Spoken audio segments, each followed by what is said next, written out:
What's up everyone and welcome back to the World History Channel. Before we begin, please hit the subscribe button today. Let's get started. How Joseph Smith permanently altered American Christianity. The Mormon Church's founder shocked America in the 19th century with his beliefs in polygamy, spiritual visions, and even a presidential run.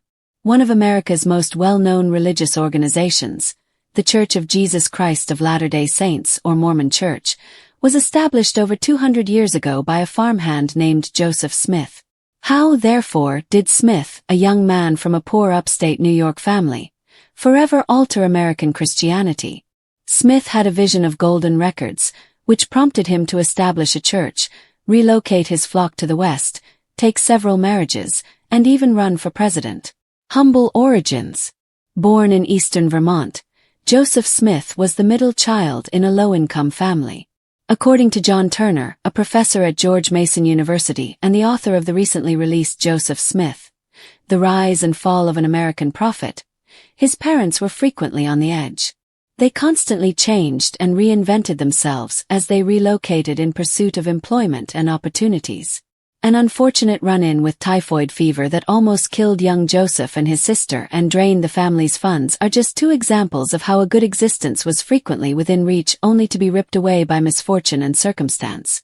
The Smiths and many other Vermonters were forced west to upstate New York in 1816 due to a famine brought on by a volcano eruption in Indonesia that caused worldwide cooling. The affluent area that was situated on the proposed canal route between the Hudson River and Lake Erie appeared to be the land of opportunity after Vermont had gone a year without summer. Initial visions.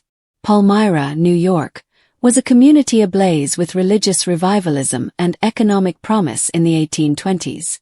A young Joseph Smith was able to observe numerous campers there, where they flung themselves to the ground and writhed in the spirit.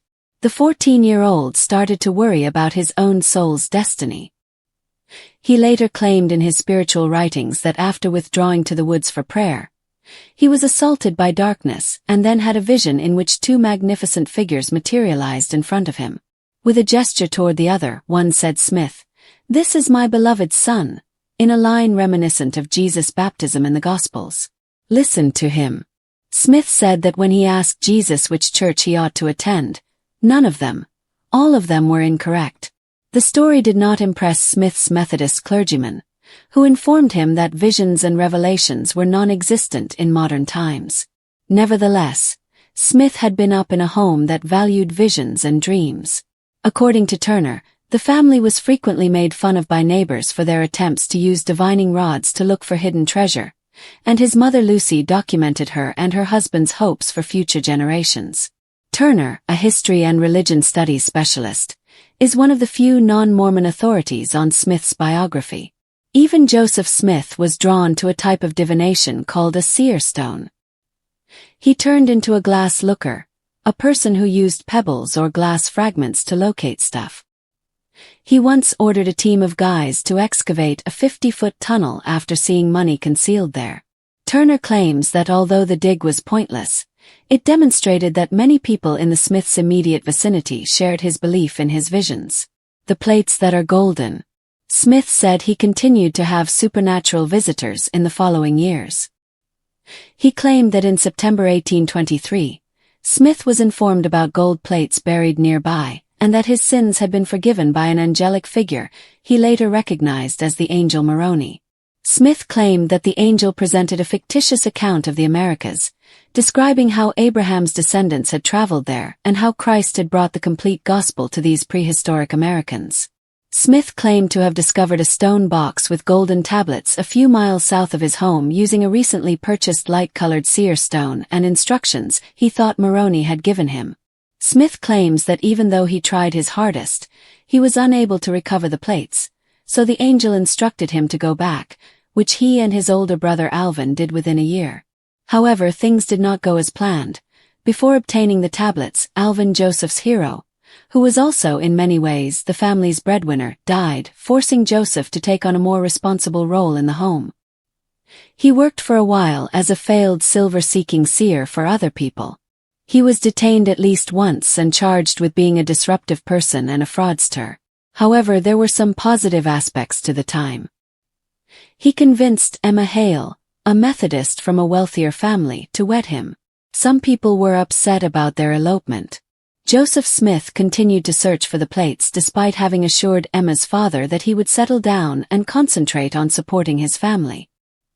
He returned to the hill in search of the riches in September 1827 as part of his annual pilgrimage.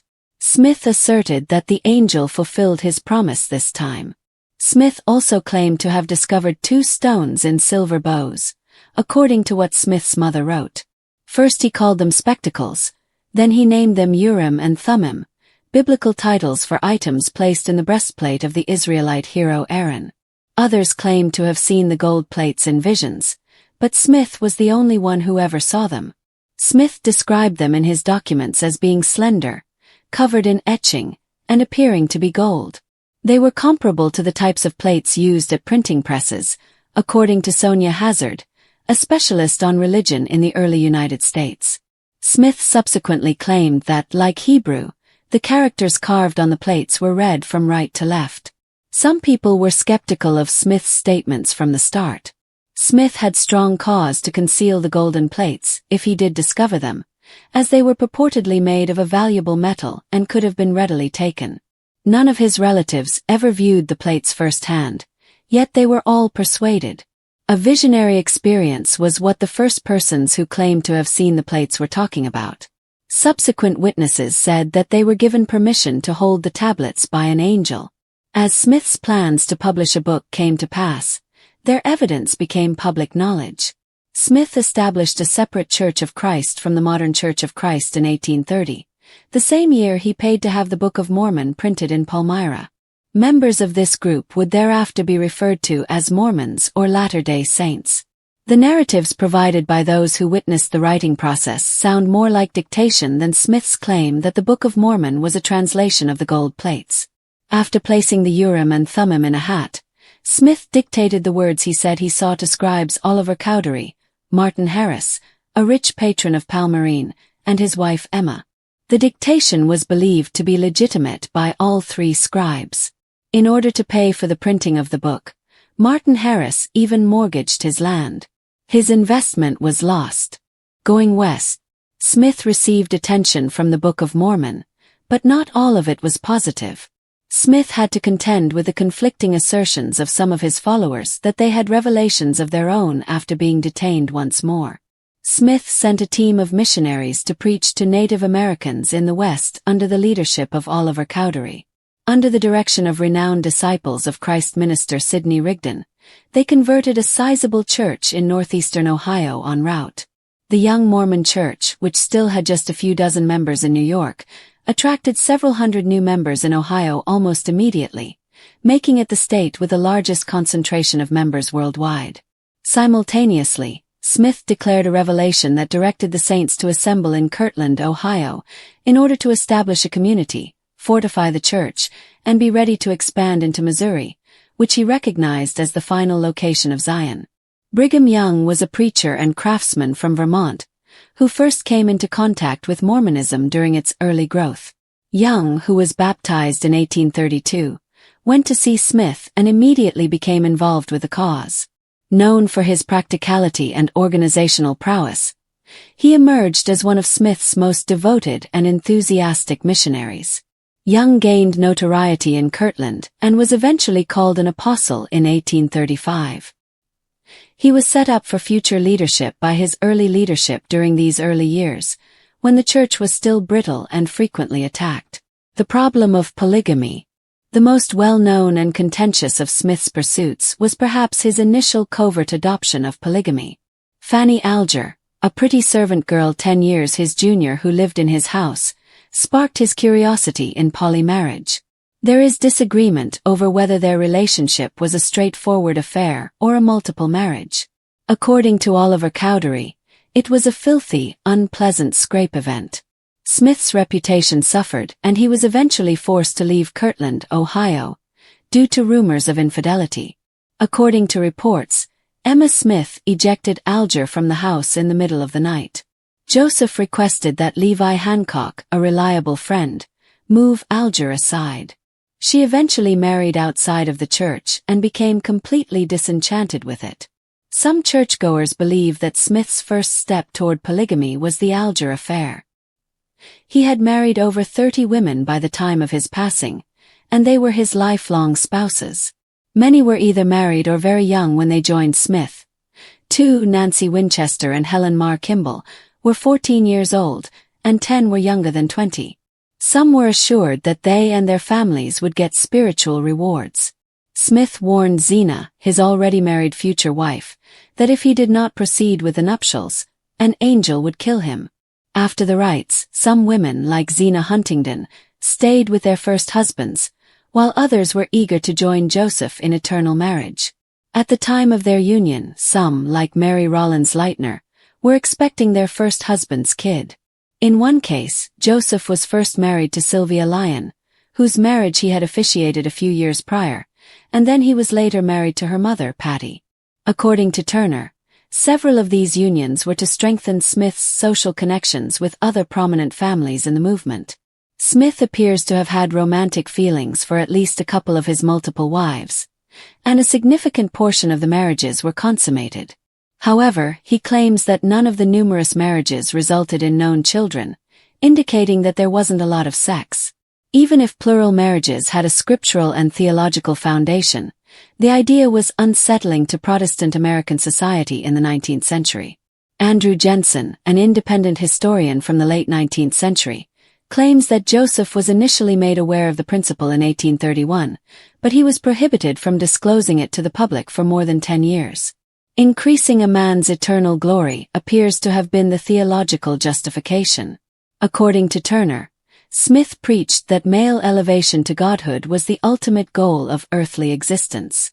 Marriage based on the priesthood authority of Christ's one and only church was one prerequisite for exaltation.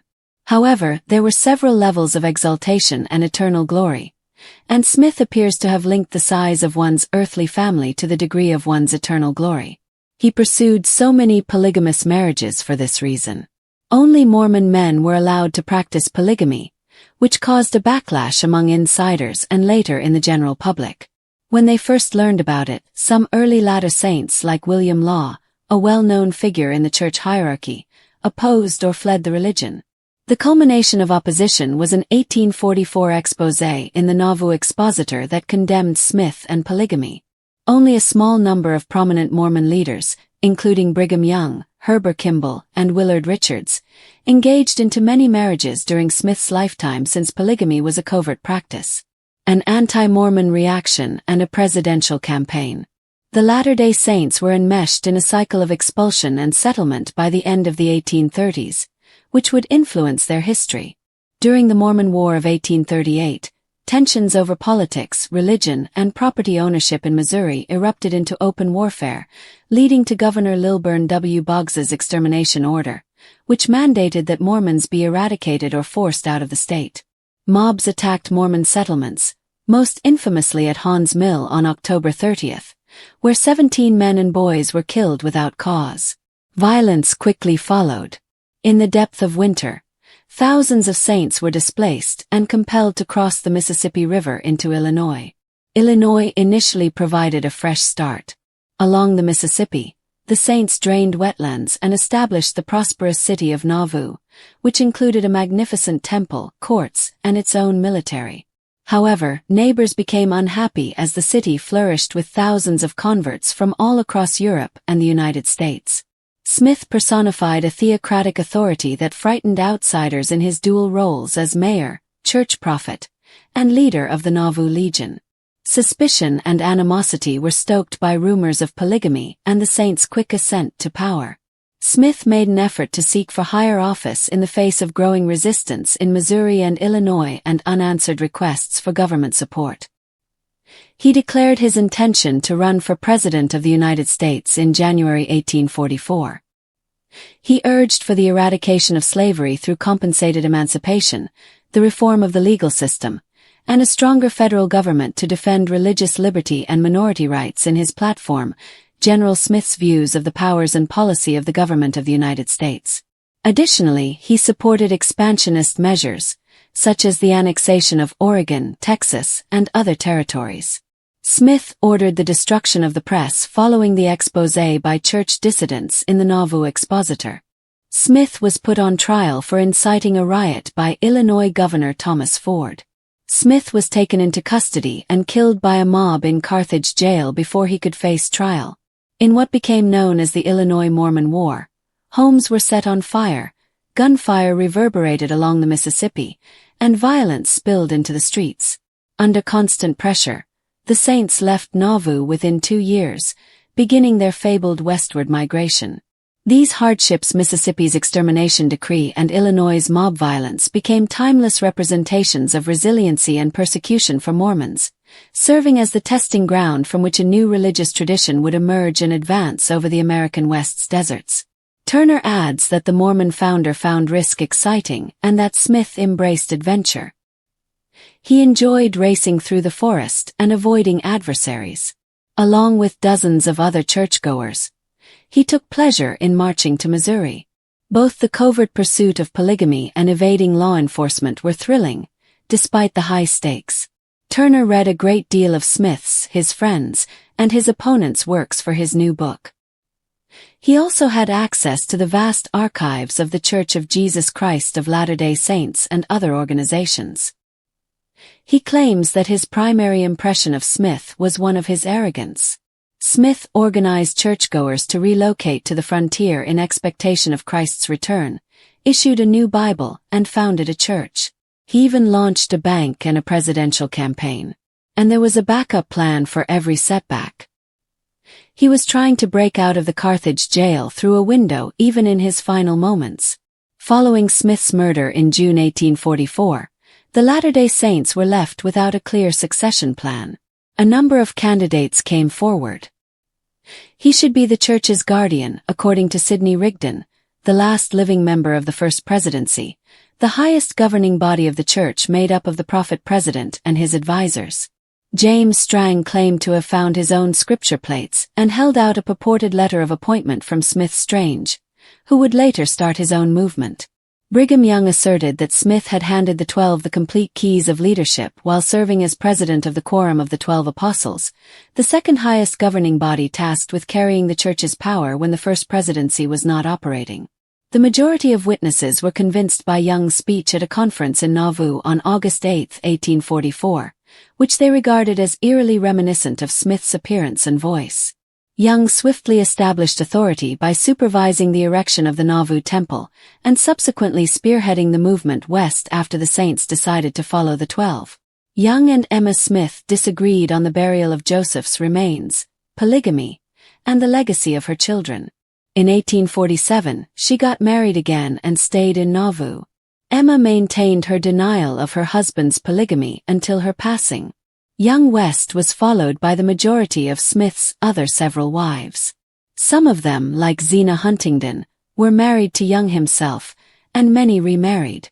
There were many charismatic religious leaders in the 19th century. Only historians remember the majority, who have faded into obscurity. However, Turner claims that Smith made a lasting impression. Millions of Mormons are still involved in the religion and ceremonies he established.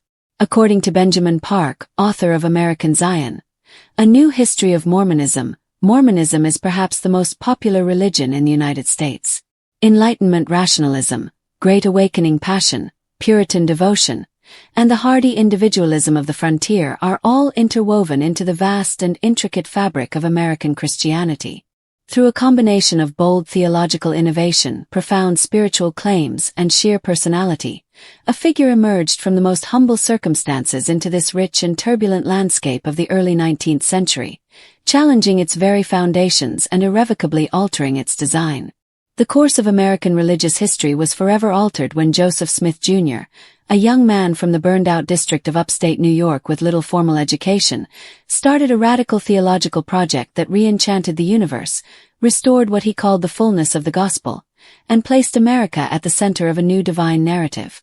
His legacy, which is reflected in the Church of Jesus Christ of Latter-day Saints, which has millions of members and its many branches, is evidence of one of the most successful and unique religious groups to ever emerge in America.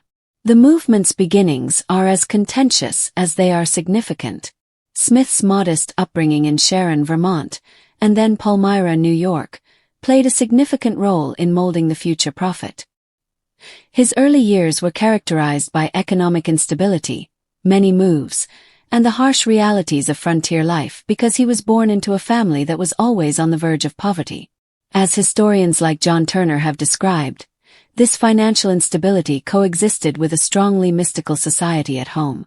The family practiced folk magic, such as utilizing divining rods to look for hidden riches, which was customary in that era and location but made them stand out to their neighbors.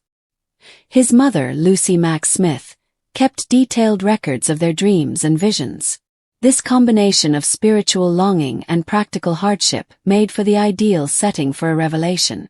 The period's religious background was also influential. Western New York was ablaze with rival revivalists, each adamantly professing their own route to salvation after the Second Great Awakening. For Joseph Smith, who was a young man with spiritual concerns, this clamor of assertions was extremely perplexing. In essence, this divisive religious pluralism was rejected by God in his well-known story of his first vision in the woods around 1820, in which he claimed to have been visited by two divine persons, God the Father and Jesus Christ, who informed him that all existing creeds were an abomination and their professors were corrupt. It was a revolutionary assertion, a proclamation of the Church's collective apostasy and a directive for the full restoration of archaic Christianity, rather than a plea to reform the current churches. Although its specifics changed over time, this founding tale established the fundamental tenet of Mormonism, the need for a new dispensation with fresh scripture and a new prophet. Perhaps Smith's most significant and long-lasting contribution to American Christianity was this idea of new scripture. The Book of Mormon's release in 1830 was a game-changer. The book was marketed as another testament of Jesus Christ and, according to Smith, the cornerstone of our religion. It was purported to be a translation of ancient records engraved on golden plates by the people of the ancient Americas, a lost tribe of Israel whose history culminated with a visit from the resurrected Christ. The closed Christian canon was challenged by its very existence. Protestantism has been founded on the idea of sola scriptura, the Bible alone, for centuries.